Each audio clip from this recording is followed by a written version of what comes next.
బగలూరు main road, Kattigenahalli, narcotics control bureau zonal office, ఇది కర్ణాటక బెంగళూరులో ఉంటుంది. దాంట్లో కేటీఆర్ గారిని లోపలికి పంపించేటటువంటి వ్యూహం మొదలైంది.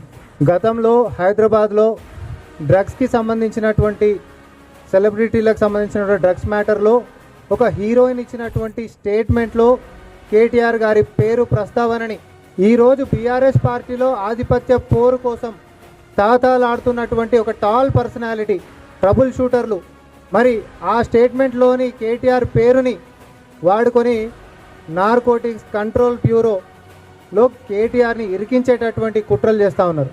కుటుంబంలో నాకౌట్ మ్యాచ్లో ఒకరు బయటికి వెళ్ళిపోయినరు, ఇంకొకరు మాత్రమే మిగిలిరు కాబట్టి వాళ్ళను కూడా బయటికి పంపించేసేటటువంటి వ్యూహాన్ని ఈరోజు బీఆర్ఎస్ పార్టీలో చాలా జాగ్రత్తగా ముందుకు సాగుతూ ఉన్నారు.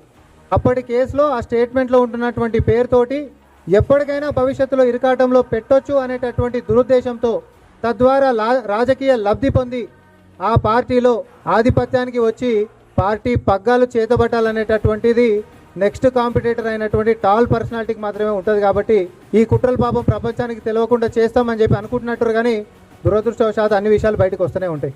నాకు తెలిసి ఈ వేదిక మీదకించి మేము చెప్తున్నటువంటి దాంతో కేటీఆర్ గారికి కూడా తెలుస్తుందని మేము అనుకుంటా ఉన్నాం. వాళ్ళకు ఉంటున్నటువంటి అంతర్గత పోరుతోటి రేపొద్దున ఎప్పటికైనా కేటీఆర్ అనేటటువంటి వాడే పార్టీ పగ్గాలు చేతబడతాడు.